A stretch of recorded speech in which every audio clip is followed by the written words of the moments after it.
ABC News World Headquarters in New York. This is World News Tonight. Good evening. There are now at least 13 confirmed dead in the crash of an Amtrak train south of Chicago last night. It was a horrible accident. It could only be described as a nightmare for more than 200 Amtrak passengers. Their New Orleans-bound train derailed last night about 50 miles south of Chicago. 13 people are known dead tonight, dozens more seriously injured in the wreck of Amtrak's City of New Orleans. Blood and debris are all over the tracks in Bourbonnais, Illinois, about 50 miles south of Chicago. It was there last night that the express bound for New Orleans plowed into a tractor-trailer loaded with steel, careened off the tracks, and burst into flames. It was cold, it was dark, and it was terrifying. 8 double-decker passenger cars derailed and skidded into a twisted, burning pile of metal late last night. These were people who moments before had been enjoying a drink in the lounge, finishing dinner, or tucking in for the night. In just seconds, they were thrown from their seats. Diesel fuel spewed from the badly damaged locomotive, and the sold-out sleeper car was enveloped in flames. Concentrate on the car right next to you that's burning, and that's the only place we're going to concentrate. Survivors spoke of flying bodies and falling baggage. The few witnesses on the ground at the time spoke of a deafening collision. I heard an explosion, felt the ground shake, seen cars flying up in the air, just unbelievable. It got to really rocking, like boom, boom, throwing people. I'm like, yeah, we finna die. I thought we was dying. 214 people set out on this train last night, and it was shortly after 10 o'clock that disaster struck. A flatbed truck was in a crossing at Bourbonnais, Illinois. The train slammed into it. Within 30 seconds, 11 of its 14 cars had derailed. Diesel fuel spilling from an engine ignited the sleeping car, where a lot of people had already made themselves comfortable for the night. There are 2 locomotives at the front of the train, followed by the baggage car, a car called a transition car, and the 5th car is the sleeper. This will go down as one of the worst rail crossing accidents in Amtrak history. If you look at pictures from above, the aerial view really gives an idea of what this looks like. It's almost a visual assault to see this jumbled train. The City of New Orleans is one of the most popular passenger trains there is. All of a sudden the train lurched and the lights flickered, and all of a sudden it just started shaking real bad. We're all just kind of getting thrown everywhere. You know, I got thrown against seats. As soon as I knew that something was going wrong, I just put my head down and started praying. It's just a horrifying feeling because we didn't know whether we were like above like water or whether we were on a hill. You just sit there seeing this huge thing on fire, not knowing if you know anybody who's in the fire, and knowing there's somebody in there, and just it's horrible knowing that you could be watching somebody dying there. When the Amtrak City of New Orleans line derailed, the Jackson, Mississippi high school teenagers were coming home from a ski trip with 13 classmates. You can't imagine it unless you've been through it. You can't imagine the complete fear and knowing that nobody on earth can do anything about it and that you are going to derail. I'm so afraid that my family doesn't know how much I love them, you know, because, I mean, I could have died that night and my family never know how much I love them. They were 1 hour out of Chicago with 10 hours to go. They were riding 79 miles an hour on a train they call the City of New Orleans. I was watching Jeffrey and laughing at him because he was funny, and talking to Jessica, and then felt the jolt. I stopped because there was a jerk, and I was in the aisle and it just jerked me, and I thought, I didn't know, thousands of things went through my mind as to what was going on outside. What was going on outside was that seconds before, the engineer had seen a flatbed truck loaded with steel trying to cross the tracks. Frantically, he sounded the horn and hit the brakes, but there was no way to avoid this disaster. It takes 3 minutes for a train going 79 miles an hour to stop. The engineer had less than 30 seconds. And that jolt the passengers felt was the collision. Then the cars left the track. I remember just suddenly, the lights went out, and suddenly becoming aware we are in a train wreck. It was throwing us back and forth, and then the lights went out. Because next thing I knew, I was the car was on its side, and I was on the floor underneath some luggage. It reminded me of Titanic when they hit the iceberg, just the screams and the wails and they hit. Just total panic and chaos. The Jackson students were toppled like rag dolls. Their car, 5 from the front, had flipped. The side windows had become the floor and the ceiling. The first thing I saw was flames, smoke, billowing, screams. There was a roaring fire on top of the sleeper car and to the right of it that I noticed, and beyond. It was all flames. The fire was in the sleeper car, which ended up side by side with the student's car, and smoke was pouring in. Did you think, I'm gonna die? I did. I remember thinking that as we were falling down and everyone was yelling. I was thinking that I was about to, fall through the window and roll out, and the train fall on me. Shadia Slay was in a bathroom changing clothes. But it kept shaking and got worse and worse. And all of a sudden, like, all the lights turned out. And, we couldn't see anything. And I could hear people upstairs, like, screaming and stuff. And I was, like, trapped in the bathroom. My watch turned on and, like, a little light, And so I could see, I put it up to see where the door was, and it was up above me. Her schoolmate, Anshika Singh, and 5 other students were in the club car playing cards. Then we were going real fast, and we were going sideways, and we were tilting. I just remember the scream, and then, looking around, and then the big fall came. The big fall, when the car the students were in rolled over onto its side. The first thought on everyone's mind, fire. I freaked out for a minute. I panicked for a few seconds, just that we might all just burn to death and, just not be able to get out. I tried to help as many people as I could to their feet. First, the TV blanked out a couple of times, and then we saw sparks out our window, and you could feel the train wobbling back and forth. And finally, the train just stopped, and you could hear just, like, metal clanking together. One of the high schoolers suffered a broken back, and all 3 chaperones were hospitalized. Somebody was talking about they smelled gas and stuff, and they thought the train was going to blow up and stuff, and it was just real hectic. The middle of the night, blankets around their shoulders, a frightening night for kids on their own. There's a lot of hollering and screaming. People lost their children. I was just trying to find the rest of our group. Young or old, fear followed the passengers on the city of New Orleans. The luggage was falling everywhere, and it was dark, and so I climbed up that way, and he pulled me through the window, and I sat on top of the car, and I saw the car beside me on fire, on flames, and lots of smoke coming out of that, and I didn't know if the rest of our group, we were separated from part of our group, if they were in that car. I heard screams. Last night, before hundreds of firefighters arrived, 3 teenagers from Mississippi who were on board the train helped rescue other passengers nearby. I guess my adrenaline was built up so much. I was more just trying to stay calm. I wasn't feeling how scared I was or how cold I was because I was in this and no shoes. But I was more worried about trying to help everyone. And he pulled me out and dropped me over the side to the rescue people. Me and 2 of my friends opened the emergency exits, and we couldn't get out that way on the bottom. We opened the one on top and started lifting people out. And I stayed in. I was the last one in the group, and I stayed in and helped some people get out the bottom. I couldn't lift this one elderly woman with a broken shoulder out the top, so I had to get out the bottom and kind of pull her through. But after I got her through, the firemen were there, so they took over from there. But it was just really a traumatic experience. It was life-changing. The cart right next to us was on fire, and I could hear people yelling fire, and I was just trapped, and I couldn't go anywhere, and I just thought I didn't know if I was going to be stuck in the fire or drowned, because I didn't know if we were near water. Christina Baumgars was one of the passengers on the Amtrak train, and tell us again what you felt just before the impact. We were getting ready to play cards. We didn't have our shoes on though. All through this wreck, a lot of us were without shoes or socks, just barefoot in the snow.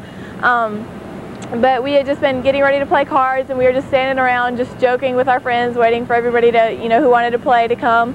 And then all of a sudden we just felt a huge, just like we just slammed into something, and everybody was kind of thrown forward. How many cars back in the train were you? What car were you? I think we were the 6th car. We were the first coach car behind the dining car. And when the impact occurred, were you then tossed around violently, or what did you feel? What did you experience? When we first hit, I flew into somebody's chair, the back of somebody's chair, because I'd been standing in the aisle. But it was we all started kind of getting thrown everywhere as soon as we jumped the tracks and it started to fall over. Then, you know, luggage was just coming off the racks and everything was just flying everywhere. So the train car you were in then tipped over. How did you get out? How did you escape? 3 of the guys in our group really kept their heads. They were wonderful. They kept us. They got us calm again because we were very shooken up, you know. But they kept their heads. They found the emergency exit on the windows on top of it, which was now the top, which is really the side because it was on its side. But they found it and they got it open and they just started pulling the people out who could move and walk and everything, because I think they were afraid that it was going to catch on fire while we were still in there, so they were just trying to get everybody out as soon as possible. And when you finally then got out of the overturned train car, where did you go? What did you do after that? When we were on top of it, they had rescue people that were down on the ground. We slid off the side and they caught us, or But here you are barefoot, it's cold out, snow on the ground. Yes, we started walking across the stones that were by the train tracks, but there was too much metal and we were going to cut our feet. There was also diesel in the grass that we got to, so when we got to the grass, the firemen and rescue people carried us across it so that we wouldn't have to get our feet in the diesel fuel. They carried us up to the road and we walked from there to the camper where they were keeping us. Christina Baumgars, thank you very much for joining us and sharing your experiences. When the train flipped, I blacked out. I just remember holding my principal, Phyllis Hurley's hand, and trying to get everything organized and open the exits to get out. Now, I gather as you went through the car going up to get out a window, you saw Renee's daughter, Susan. Is that right? Yes, that's correct. Did you know right away she was badly hurt? Yes, sir. She was crying. She was very upset. Jeffrey Sarter picked up on her feet, and I lifted her out, and we got her out of the car. And how is she, Renee? She's stable.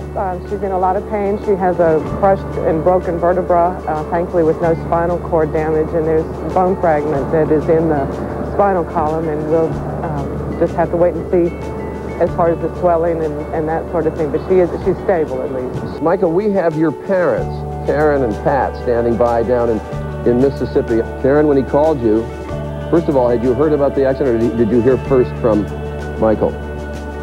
No, Michael never did call me. I called him the next morning. I heard a lot about it all night long, but I had to call him. Anything you want to say to your son this morning? Hey, hurry home. Hurry home. And congratulations, right? Christina, you still have to get home. How are you going to accomplish that? Would you get back on a train?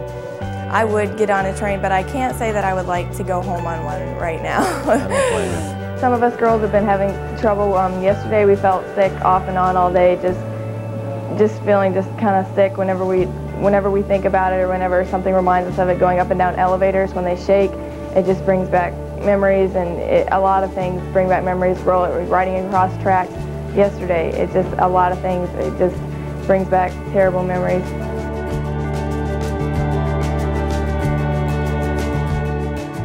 God was just so good. I remember when Marion met me at the airport, she gave me some flowers, and there was a card in there, and it had the verse in Isaiah 43 that said, "When you pass through the waters, when you pass through the flames, I will be with you, and they will not consume you. Do not fear, for I am the Lord. I have called you by name, and you are mine."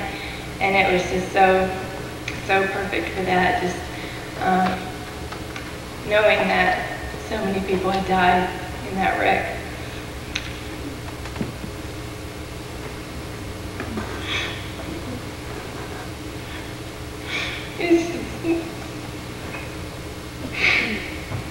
It's really hard to understand why God let all 18 of us survive. And I remember when they were looking for the 2 little girls that were both killed in the sleeper car. They were sisters, and I remember they were frantically looking for them, and they came up to us and asked us if we knew where they were, or if we were them. And they were just knowing that those 2 little girls didn't survive was just really hard to understand. I remember as we were in our hotel room later on that night, it was about 6 o'clock in the morning, and I was just watching the sunrise and just knowing that I could see another sunrise.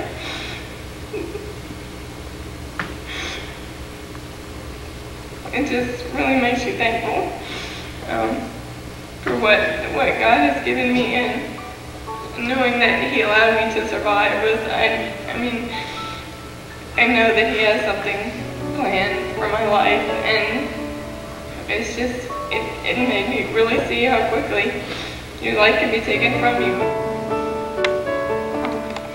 Sharon and I, of course, want to give public praise to God for His gracious sparing of our youth on that trip. And over the last few days, Sharon and I have pondered the way to best describe God's providences this week so that the description is equally applicable to the Lipscomb family as it is to the Bumgars family. And in thinking about that, we thought, well, we cannot say simply Christina came back safe and sound because God was faithful. Because God was faithful to the Lipscomb family this week as well. And we couldn't simply say, well, maybe it was mercy. Maybe Christina and the others came back safely because God was merciful to the Bumgars family this week. But God showed mercy to the Lipscomb family too this week, so that too wasn't the reason why Christina came back safely.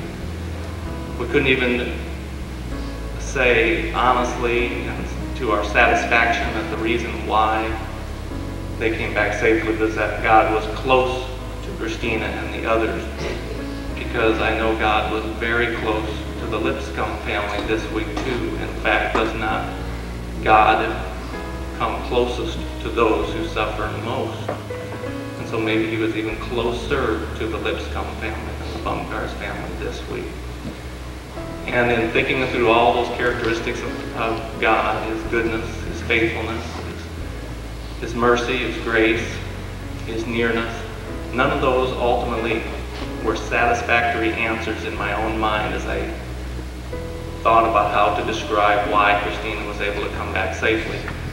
And instead we simply had to settle on the characteristic of God's lordship and of His sovereignty. And God in His sovereignty, using the words of Phyllis Hurley, she said, God chose to take this group of teenagers and to take them to the next level of their faith. And I thought that's what God did with this group. And others He led through the deepest portion of the valley of the shadow of death. And we're so thankful that in His sovereignty we were not asked to walk through that valley this time. Instead, our youth, I think, will have grown considerably from this experience.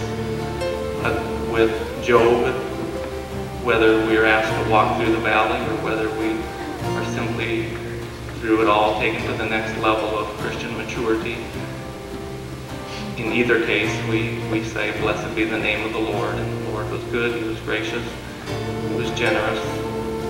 In His sovereignty, He didn't ask us to bear more than we were able to bear this week, and we thank Him for it. When you pass through the fire, you'll not be burned, and the flames will not consume you. Do not fear, for I have redeemed you. I have called you by name. You are mine.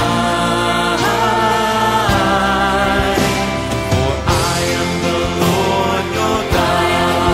I am the Lord your God, the Holy One of Israel, your Savior.